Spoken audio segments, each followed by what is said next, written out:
नमस्कार। आज मैं मुंशी प्रेमचंद जी द्वारा लिखी गई कहानी को प्रस्तुत कर रही हूँ, जिसका शीर्षक है अभिलाषा। कल पड़ोस में बड़ी हलचल मची। एक पान वाला अपनी स्त्री को मार रहा था। वह बेचारी बैठी रो रही थी, पर उस निर्दयी को उस पर लेस मात्र भी दया न आती थी। आखिर स्त्री को भी क्रोध आ गया। उसने खड़े होकर कहा, बस अब मारोगे तो ठीक न होगा। आज से तेरा मुझसे कोई संबंध नहीं। मैं भीख मांगूंगी पर तेरे घर न आऊंगी। यह कहकर उसने अपनी एक पुरानी साड़ी उठाई और घर से निकल पड़ी। पुरुष काठ के उल्लू की तरह खड़ा देखता रहा। स्त्री कुछ दूर चलकर फिर लौटी और दुकान की संदूकची खोलकर कुछ पैसे निकाले। शायद अभी तक उसे ममता थी, पर उस निर्दय ने तुरंत उसका हाथ पकड़कर पैसे छीन लिए। हाय हृदयहीनता! अबला स्त्री के प्रति पुरुष का यह अत्याचार! एक दिन इसी स्त्री पर उसने प्राण त्याग दिए होंगे। उसका मुंह जो होता रहा होगा, पर आज इतना निष्ठुर हो गया है मानो कभी की जान पहचान ही नहीं। स्त्री ने पैसे रख दिए और बिना कहे सुने चली गई। कौन जाने कहाँ। मैं अपने कमरे की खिड़की से घंटों देखती रही कि शायद वह फिर लौटे या शायद पान वाला ही उसे मनाने जाए, पर दो में से एक बात भी न हुई। आज मुझे स्त्री की सच्ची दशा का पहली बार ज्ञान हुआ। यह दुकान दोनों की थी। पुरुष तो मटर गश्ती किया करता था, स्त्री रात दिन बैठी सती होती थी। 10-11 बजे रात तक मैं उसे दुकान पर बैठी देखती थी।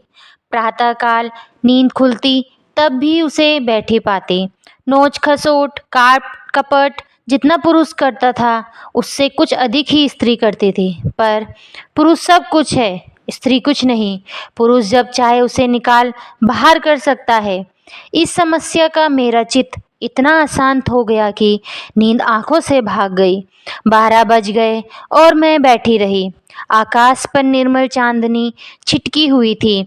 निशानाथ अपने रत्न जटित सिंहासन पर गर्व से फूले बैठे थे। बादल के छोटे छोटे टुकड़े धीरे धीरे चंद्रमा के समीप आते थे और फिर विकृत रूप में पृथक हो जाते थे, मानो श्वेत वसना सुंदरियां उसके हाथों दलित और अपमानित होकर रुदन करती हुई चली जा रही हो। इस कल्पना ने मुझे इतना विकल किया कि मैंने खिड़की बंद कर दी और पलंग पर आ बैठी। मेरे प्रियतम निद्रा में मग्न थे। उनका तेजमय मुखमंडल इस समय मुझे कुछ चंद्रमा से ही मिलता जुलता मालूम हुआ। वही साहस छवि थी जिससे मेरे नेत्र तृप्त हो जाते थे।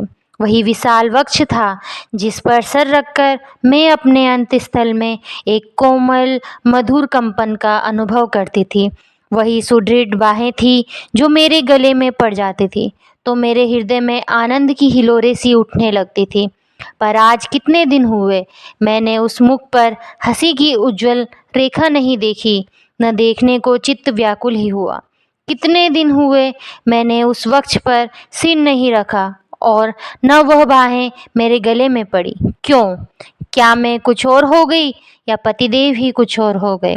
अभी कुछ बहुत दिन भी तो नहीं बीते, कुल 5 साल हुए हैं। कुल 5 साल जब पतिदेव ने विकसित नेत्रों और लालायित अधरों से मेरा स्वागत किया। मैं लज्जा से गर्दन झुकाए हुए थी।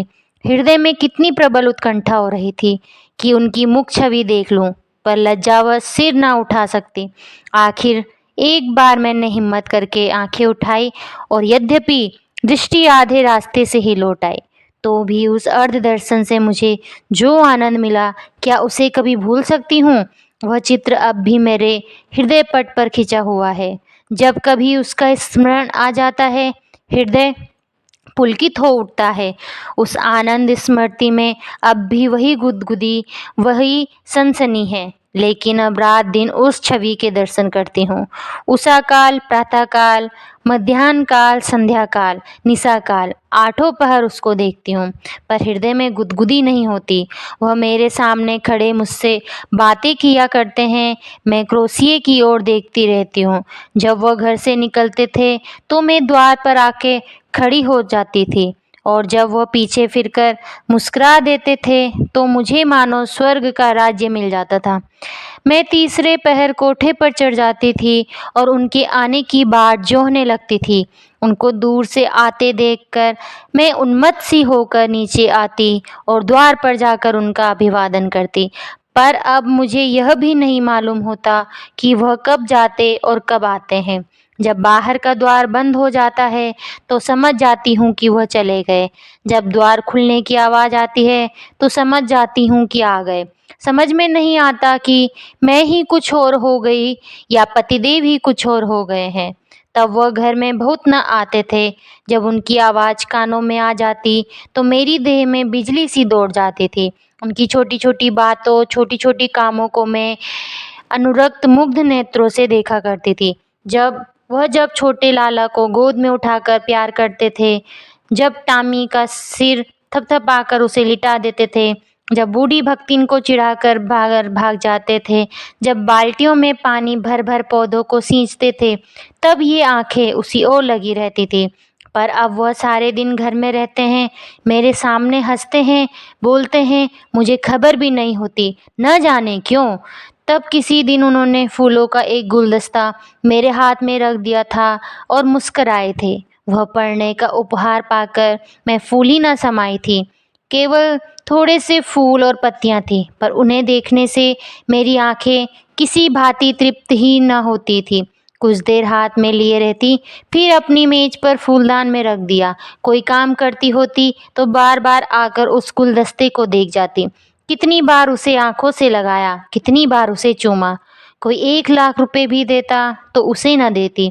उसकी एक एक पंखड़ी मेरे लिए एक रत्न थी।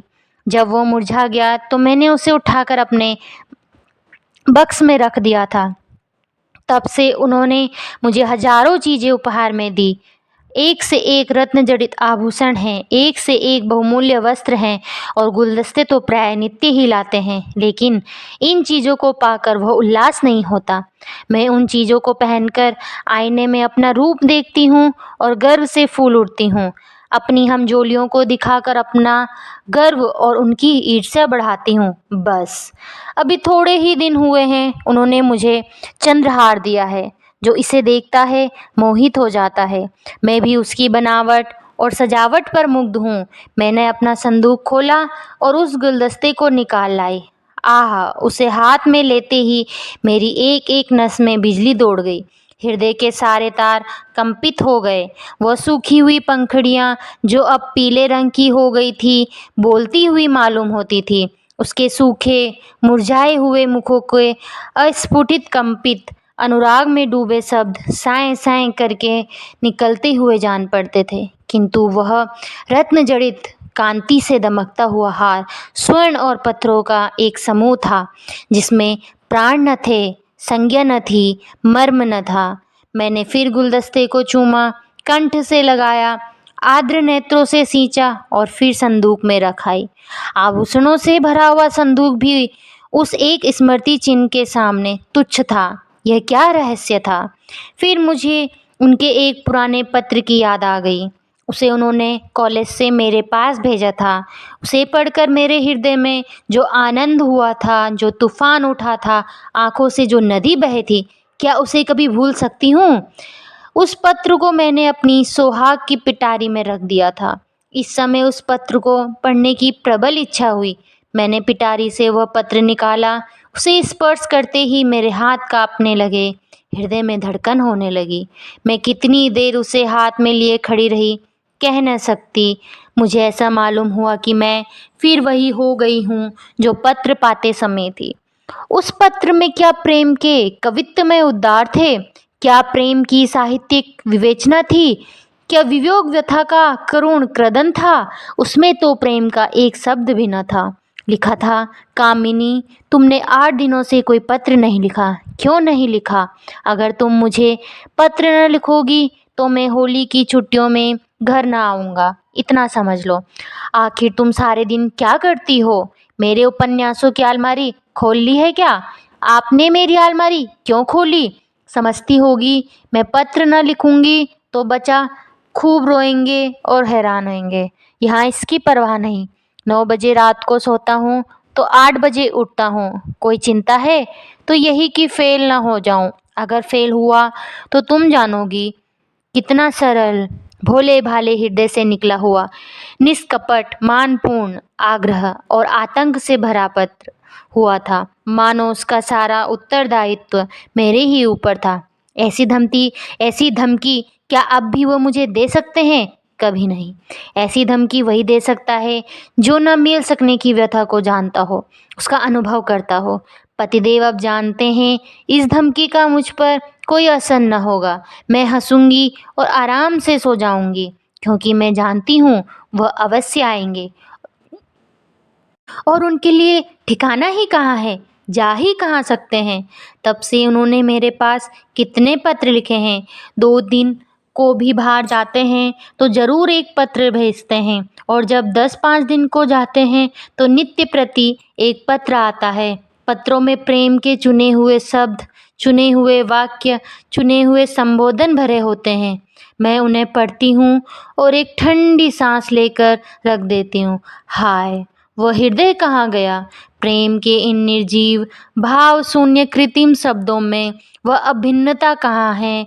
वह रस कहाँ है? वह उन्माद कहाँ है? वह क्रोध कहाँ है? वह झुंझलाहट कहाँ है?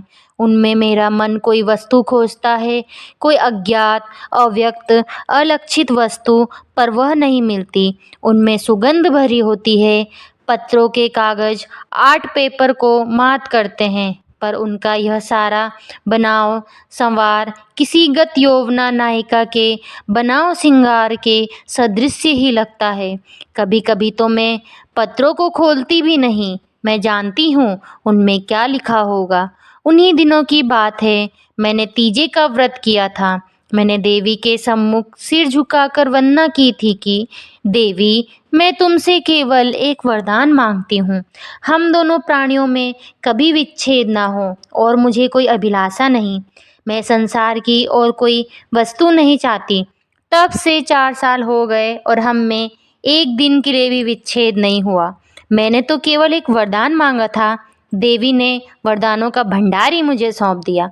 पर आज मुझे देवी के दर्शन हो तो मैं उनसे कहूँ, तुम अपने सारे वरदान ले लो, मैं इनमें से एक भी नहीं चाहती। मैं फिर वही दिन देखना चाहती हूँ जब हृदय में प्रेम की अभिलाषा थी।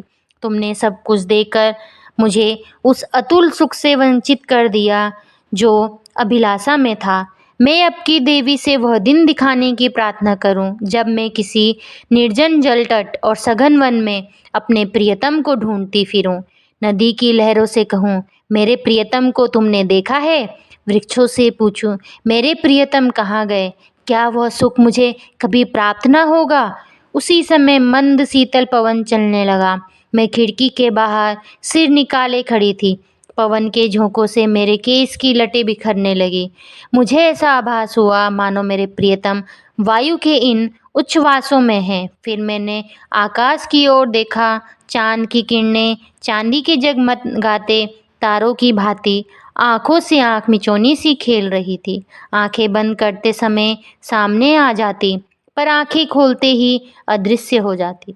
मुझे उस समय ऐसा आभास हुआ कि मेरे प्रियतम उन्हीं जगमगाते तारों पर बैठे आकाश से उतर रहे हैं। उसी समय किसी ने गाया, अनोखे से नेही के त्याग, निराले पीड़ा के संसार, कहाँ होते हो अंतर्धान, लुटा कर के सोने सा प्यार, लुटा कर के सोने सा प्यार। यह पद मेरे मर्म स्थल को तीर की भांति छेदता हुआ कहाँ चला गया नहीं जानती। मेरे रोए खड़े हो गए, आंखों से आंसुओं की झड़ी लग गई। ऐसा मालूम हुआ जैसे कोई मेरे प्रियतम को मेरे हृदय से निकाले लिए जाता है। मैं जोर से चिल्ला पड़ी। उसी समय पतिदेव की नींद टूट गई। वह मेरे पास आकर बोले, क्या अभी तुम चिल्लाई थी? अरे, तुम रो रही हो, क्या बात है? कोई स्वप्न तो नहीं देखा? मैंने ससकते हुए कहा, रोऊं ना तो क्या हंसूं? स्वामी ने मेरा हाथ पकड़कर कहा, क्यों, रोने का कोई कारण है या यूं ही रोना चाहती हो? क्या मेरे रोने का कारण तुम नहीं जानते? मैं तुम्हारे दिल की बात कैसे जान सकता हूँ?